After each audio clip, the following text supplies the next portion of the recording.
Republican Senator Lindsey Graham has died. His office says he passed away following a brief and sudden illness. In a Truth Social post, President Donald Trump called Graham one of the greatest people and senators he has ever known. For 3 decades, Lindsey Graham was one of the loudest and most recognizable voices in the United States Senate. He was a fixture on Sunday morning television, a man who never seemed to turn down a camera or a fight. So when his office announced in the early hours of Sunday morning in July 2026 that the 71-year-old South Carolina Republican had died the night before, the silence that followed felt almost unnatural for a man who had spent his entire career filling rooms with noise. The statement his office released was brief. It said Graham had died from a brief and sudden illness, and it asked for prayers and privacy during what it called an incredibly difficult period. It did not say what the illness was. It did not say where he had been. It gave the country almost nothing to hold on to, and that vacuum would very quickly begin to fill itself, first with grief, and then within hours, with speculation that would spiral across every corner of the internet. This is the story of Lindsey Graham's final 72 hours, a triumphant trip to a war zone, a phone call with President, a medical emergency on a residential street in Washington, and the wave of conspiracy theories and quiet family history that surfaced in the days after his death. 2 days before he died, Lindsey Graham was standing in the middle of an active war zone, and by most accounts, he had rarely looked happier. It was his 10th trip into Ukraine since Russia's full-scale invasion began in February 2022, more wartime visits than any other member of either chamber of Congress had made. He arrived in Kiev on July 10th, accompanied by Texas Republican Congressman Michael McCall, and was greeted by Ukrainian President Volodymyr Zelensky with the kind of warmth reserved for a longtime ally rather than a visiting dignitary. Photographs released by Zelensky's office showed the two men shaking hands, smiling, exchanging the easy familiarity of men who had met many times before. Graham toured a drone manufacturing facility belonging to Ukrainian defense company Skyfall, where he was shown several of the systems Ukraine had built to fight back against a much larger enemy: long-range Baba Yaga bomber drones, Shrike first-person view attack drones, and Sun interceptors designed to shoot Shahid drones out of sky before they could reach their targets. He stood in front of a row of destroyed Russian tanks and spoke to reporters with visible energy. But the biggest news of the day had nothing to do with drones. Graham announced that after more than a year of pushing, he had finally secured something he had wanted since the summer of 2025, the White House's support for his long-stalled Russia sanctions bill.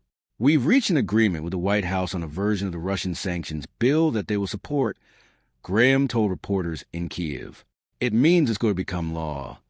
He explained that once he returned to Washington, he intended to work with Democratic Senator Richard Blumenthal of Connecticut to bring the legislation, formally titled the Sanctioning Russia Act, to the floor of both parties' leadership. The bill was not a small thing to Graham. He and Blumenthal had introduced it more than a year earlier, describing it at the time as a tool to hand President Trump economic leverage over Vladimir Putin and any country still buying Russian oil. By the time of Graham's final trip, it had 85 co-sponsors out of 100 senators, an extraordinary level of bipartisan support for a piece of legislation that had nonetheless stalled for over a year, largely because the White House had been reluctant to see Congress tie its hands while it pursued its own negotiations to end the war. Graham's announcement in Kiev suggested that resistance had finally broken. It was a moment more than a year in the making. Almost exactly 1 year earlier, Graham and Blumenthal had appeared together on CBS's Face the Nation to describe their push for the legislation, with Graham telling viewers at the time that he wanted to hand President Trump a powerful economic weapon against Putin's economy and against any country propping up Russia's war effort. In the months that followed, the two senators had traveled together through Europe urging allied governments to cut their own purchases of Russian energy, hoping to build a coordinated front that would mirror the sanctions once Congress passed them. That effort had stalled repeatedly, largely because the White House, still pursuing its own diplomatic channel toward ending the war, had been reluctant to let Congress force its hand. Graham's announcement in Kiev was the moment that resistance appeared to finally give way. He also spoke, in that same press conference, about his read on how President Trump's view of the war had shifted. Asked what had changed to bring the White House on board, Graham pointed to Putin's continued attacks on Ukraine as proof that the Russian leader was saying one thing and doing another. He told CBS News' Margaret Brennan, in one of two phone conversations they had that Friday, that he believed Trump had come to see Zelensky as more of a winner than before. It was, by every account from the people who spoke with him that day, one of the best days of Graham's final year in public life. He had just delivered what he considered close to the most consequential legislative win of his career.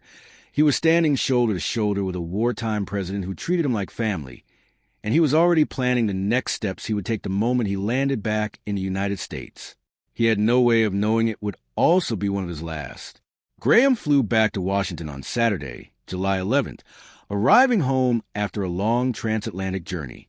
That evening, around 7 p.m., he called President Trump. The subject of the call, according to Trump's own later account, was not the sanctions bill or the war. It was a domestic political matter, a voter identification law Graham had been pushing. By Trump's description, Graham sounded like himself. Tired from the travel, certainly, but otherwise fine. Trump later told reporters and television audiences in various interviews over following days that Graham had seemed in good spirits and gave no indication anything was wrong. In one such conversation, Trump said simply that Graham had been tired but otherwise fine. What neither man realized was how little time separated that phone call from the medical emergency that would end Graham's life within the hour. According to Senator Tommy Tuberville of Alabama, whose staffer was present when the call came in, Graham telephoned his own scheduler sometime after hanging up with the president and told her he was experiencing chest pains. He asked her to call for help. Emergency medical services were dispatched to his home on Capitol Hill at approximately 8:30 p.m., where paramedics began performing CPR. A neighbor recorded video of the scene from her window as police cars and fire trucks filled the street. Around 9:30 p.m., Graham was wheeled out of his house on a stretcher and taken to George Washington University Hospital, where he was pronounced dead. His office's statement went out in the early hours of Sunday morning, offering the public only the phrase, "a brief and sudden illness," and a request for privacy, language that, however well-intentioned, left an information gap that would prove impossible to contain. President Trump learned of Graham's death and, within hours, began speaking about it publicly and, by most observers' accounts, emotionally. In a post on his Truth Social platform, he wrote that Graham was one of the greatest people and senators I have ever known and called him a true American patriot, adding that he would be greatly missed. Over the following 2 days, Trump repeated the story of that final phone call across multiple television appearances, calling it what could have been his last conversation with Graham and describing the loss as devastating. He also offered a version of an explanation for the cause. Graham's father, he noted, had died of a heart attack at almost the same age Graham was when he died. Asked directly during a Newsmax interview about the swirling online conspiracy theories, Trump said he wished he could offer a more dramatic answer, but believed Graham simply had some problems, pointing again to the family history of heart disease. That instinct to wave away the darker theories became more pointed several days later, after FBI Director Kash Patel posted publicly that the Bureau was assisting local authorities in reviewing Graham's death. The post, paired with photographs of federal agents visiting Graham's Washington residence, poured fuel on a fire that was already burning across social media. Trump, appearing in the Oval Office days later, distanced himself from the implication that the FBI's involvement meant anything sinister, saying he did not know why agents were there, and suggesting the Bureau was wasting their time if it was chasing conspiracy theories rather than confirming what he believed was a natural death. While speculation spread online, the official record moved in a far less dramatic direction. For separate law enforcement sources told CNN in the days following Graham's death that there was no indication his death resulted from anything other than natural causes. Local police in Washington conducted the kind of routine review typically performed whenever a person dies unexpectedly at home. Standard procedure, not evidence of foul play. Graham's office released a preliminary finding from a medical examiner identifying the cause of death as an aortic dissection due to arteriosclerotic cardiovascular disease. In plainer terms, a rupture of the aorta caused by hardened, narrowed arteries. It is a condition that can develop silently over years and can kill within minutes once the vessel tears, which is broadly consistent with the timeline described by those close to him. A man who seemed tired but fine 1 hour and gone within the next. Some of Graham's Senate colleagues pushed for the release of a full toxicology report regardless, arguing that transparency was the fastest way to put the darker theories to rest. Republican Senator John Cornyn of Texas said he had seen the initial diagnosis of a dissected aorta, but wanted the toxicology results made public anyway, given who Graham was and the geopolitical positions he had spent his career advocating for. Within hours of the announcement, some of the loudest corners of the internet had already decided the official explanation wasn't good enough. Conservative activist Laura Loomer posted to her large following asking whether Graham had been poisoned by a foreign adversary, either abroad or after returning to the United States, and called for an investigation and a public toxicology report. One of her posts on the subject reportedly drew more than 2 million views within a day. The theories took several different shapes. Some pro-Kremlin accounts claimed Graham had actually died in a Russian strike on the drone facility he had visited in Kiev, and that the sudden illness story was a cover for his death occurring on foreign soil. Iranian state media went further, with one broadcast openly celebrating Graham's death and framing it in explicitly hostile terms. Other posts, working from the opposite political direction, speculated that Israel's intelligence services were somehow responsible, tied to unrelated tensions in the region. Still others revived a long-running online conspiracy tradition by connecting Graham's death, without any evidence, to Bill and Hillary Clinton. The same trope regularly applied to a long list of unrelated deaths of public figures over the years. Researchers who study online misinformation pointed to a fairly consistent psychological pattern behind why theories like these spread so fast after the death of a polarizing public figure. Callie County, an assistant professor of communication at the University of Kentucky, explained that the sudden death of a high-profile, divisive figure like Graham tends to generate intense emotional reactions: shock, grief, anger, and in some circles even relief, depending on where a person stood politically toward him. In that emotional environment, she noted, a dramatic explanation involving a foreign adversary can feel more satisfying than comparatively mundane reality of a ruptured artery. The timing of Graham's death did give the theories a surface plausibility that made them easy to spread.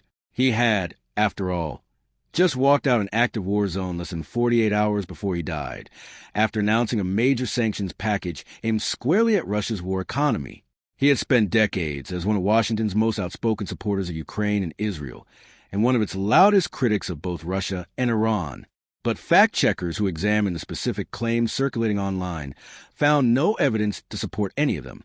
News organizations that reviewed the viral posts, including claims that Graham's known travel schedule made it physically impossible for him to have died in Washington, or that the FBI's routine assistance to local police was itself proof of a cover-up, found the underlying assertions did not hold up against the documented timeline of his flight home, his phone call with Trump, and the 911 response at his house. What made Graham's death unusual, even by the standards of a Washington send-off, was how far the tributes traveled beyond his own party and his own country. Ukrainian President Zelensky, who had hosted Graham in Kiev only 2 days earlier, released a statement calling him a true defender of freedom and the values that keep the world safer, and noted that this had been Graham's 10th wartime visit to the country. He added that the two men had been in constant dialogue, something he said he would miss.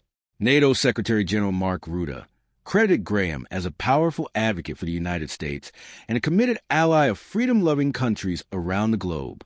German Chancellor Friedrich Merz described Graham as a true friend and partner to Germany within the transatlantic alliance, saying the two had stood side by side for more than 4 decades of shared history. Israeli Prime Minister Benjamin Netanyahu, appearing on American television the same weekend, said simply that both the United States and Israel had lost a great patriot and one of the strongest champions of the American-Israeli relationship. On the opposite end of the geopolitical spectrum, Iranian state television marked Graham's death with open hostility rather than condolence, with an anchor telling viewers that Iran should be congratulated on the passing of a senator the broadcast described in explicitly hostile terms. Inside Washington, the tributes